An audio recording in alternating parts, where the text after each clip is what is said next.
Greetings once again. It's a pleasure to be back and it's a pleasure to be having this conversation with you. So, the last video talked about the diaspora dilemma, and after that, I've had a couple of conversations with different people.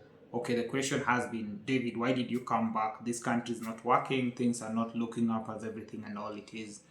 So, then the question is, why would you come back when everybody thinks things are not working right in the country where we are operating in and our country, which is our actually, I would say, as a citizen, this is where I belong, Kenya, in that context. So when I get asked this question, and oftentimes the perception and the narrative that we have is that the developed world, the diaspora, is generally better than what we have, especially when you look at the Western world, European countries, and maybe in the US in some way or the other.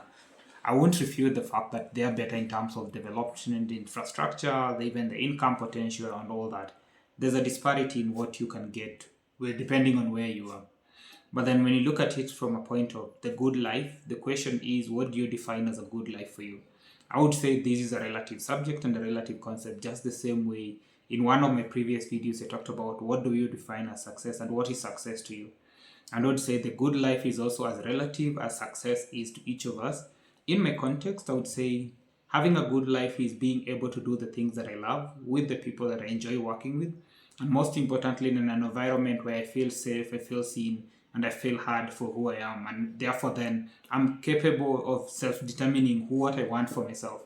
And I think that aspect of self determination, personal pursuits, and fulfillment in the things that I do were critical for me when I made the decision to come back on. Then, beyond that, I look at it from a point of the financial aspects. Yes, I look at finances, and when you look at the pay grades and the salaries that you might be getting in some of the developed countries, they might be seen and actually perceived to be higher income in terms of their, I would say, face value of that money. But for me, I look at the value of money from what it can do and what it has. What is its purchasing power for the things that I value, and the things that I love, and the things that I want to have. I would say I was able to get the value of money, but in the long term, the value of money kind of comes down over a period of time because then I'm in an environment where I can't spend the way I want to spend, but also the cost of living relative to the place you're staying also will make an impact in terms of how much do you make and how much does that look like in the ultimate value of the money that you have in your account or the earning that you're making from the job that you get in the developed country where you are. So when you look at the diaspora dynamics, and I think I look at this conversation, it's something that I feel we need to talk more about.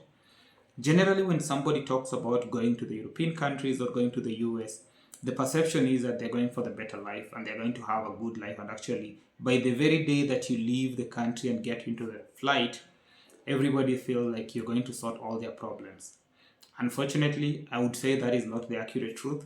Having been in the UK for 1 year, in some of the conversations, some of the friends that I visited, some of the encounters that I had, you'd be surprised that some of the people living in these countries are not having the better life. You, as an individual remaining in Kenya, in Nairobi specifically, you're making like 50,000 per month.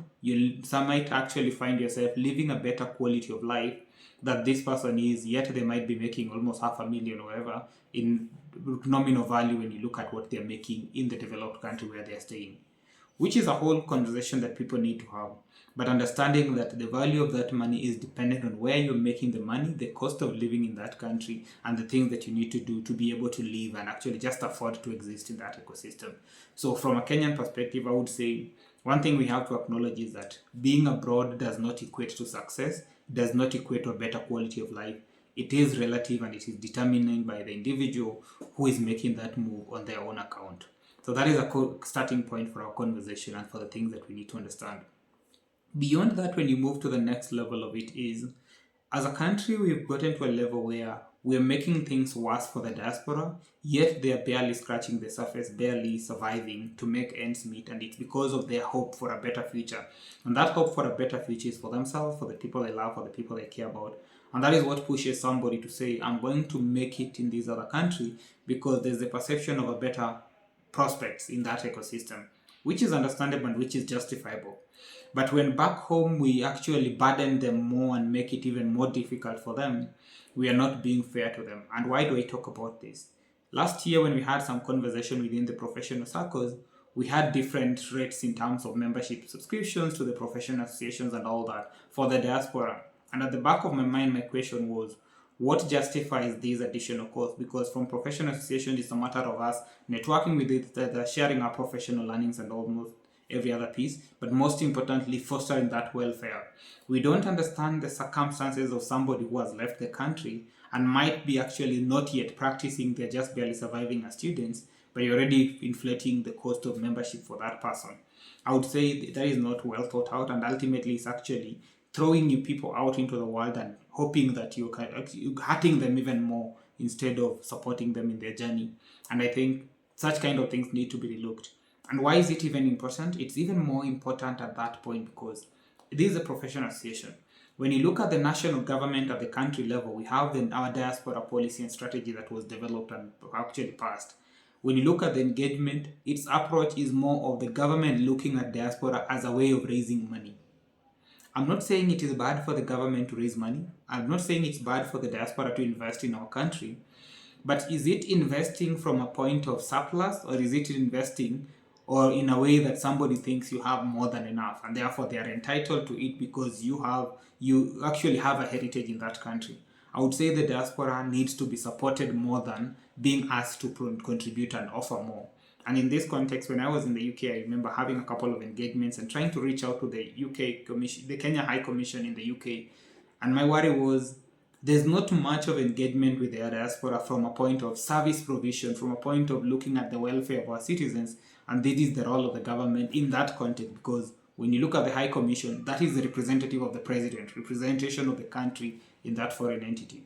If they are not offering support for the diaspora in that ecosystem, and the only level of engagement is looking at what does the country expect of you and how can you support the country, the question that comes next is, what is the country doing for me in that particular country? For me, this was frustrating when I realized that actually we have a fellow Kenyan who died in the UK because he was living in a precarious situation in the streets with no housing, with no accommodation or anything, but nobody was there to help until the point that he had died, and now expropriation of the body was being looked into.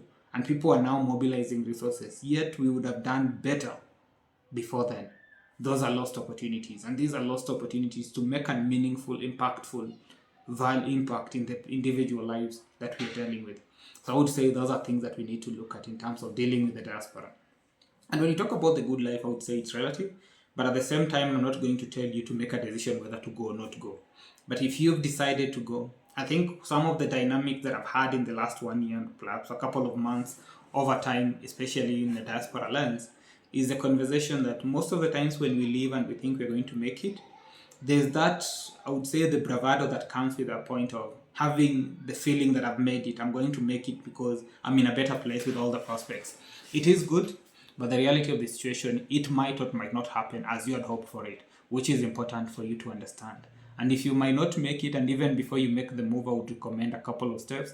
And these are going to be my guidance for that person who is hoping for that better life, whether you're going abroad for studies, whether you're going abroad for work, whatever it is that you're going to.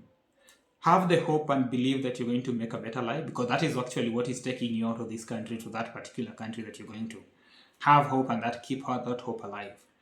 2, be grounded in the reality that things might not work out as you had hoped for. And therefore the question is, as you are looking at optimizing your upside in terms of how much can I make and keeping the hope alive, how are you protecting the base and ensuring that you have a de-risking mechanism? I would say the first level of de-risking is plug into the professional associations and professional networks and general the diaspora community from where you come from, whichever country it is. There will always be a diaspora community in that country that you're going to.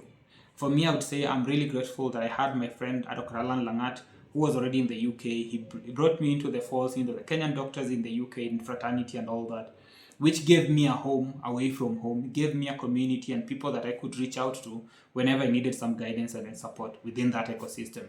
That is valuable. So I would recommend when you're making the move, at least get in touch with even one person in that country that you're going to. When you get to talk to them, ask them about these communities. Be part of a community. Don't be a lone ranger surviving and trying to make ends meet. Because when things don't work out, you'll be left alone. And just as I've talked about it in terms of what we hope the government will do, which is not doing, the question is who will be there for you? You will be alone, and ultimately when you're alone, you are exposed. That is a risk. You need to cover your base as much as possible. Engage in those communities, make the best of it. when you're out there, and you're also try as much as possible to integrate and engage with your previous community from where you're living. Going to the Western world does not mean you stop being Kenyan. Does not mean you stop being wherever country you're coming from, whether Ugandan, Rwanda, whatever it is. In Africa, you have your home, you have your people. Keep those ties on both sides, because then when things don't work out and you might not get the help on the other side, the people back home will be there and should be there to hold your hands. Whether it's in the professional societies, whether it's in your social groups and friends groups, keep them, and even family ties. Try as much as possible to maintain those relationships. Have a home away from home through this diaspora community that I've talked about, but also put in place and sustain the relationship with the home community, because you need both of them, whether it's for your own individual needs or just a matter of ensuring you have a community between the two. It would be valuable and critical for your professional and personal welfare and personal growth. The reality is, you'll go into those communities and you might not realize actually life is isolated in a foreign country. The isolation can be worse than you would have expected, and therefore having those communities would be valuable for you. The fourth piece, and that is, I would say, the last action that you need to put in place: have a buffer. Have a buffer in terms of your own kind of savings and an emergency fund that can help you during a rainy day, and try as much as possible to keep putting up that money aside. However much it might be little money that you're saving, try to save, and try to save with a purpose that there's something that is going to help in case something gets out of control. Worst case scenario, don't get to live in the streets. If things get to the worst, please ask for help and come back home. I think there's nobody who will be sent away from their home when they come back because things are not working out for them. But don't die in a foreign land. Don't struggle in a place where your chances of making it are out of scope. Keep the hope alive, but know that in case things don't work out, you have somewhere to go back to. And those mechanisms would give you a better life. Is it really a good life? I would say yes or no, because it depends with what you value and what you consider as a good life is, the relativity of human experiences.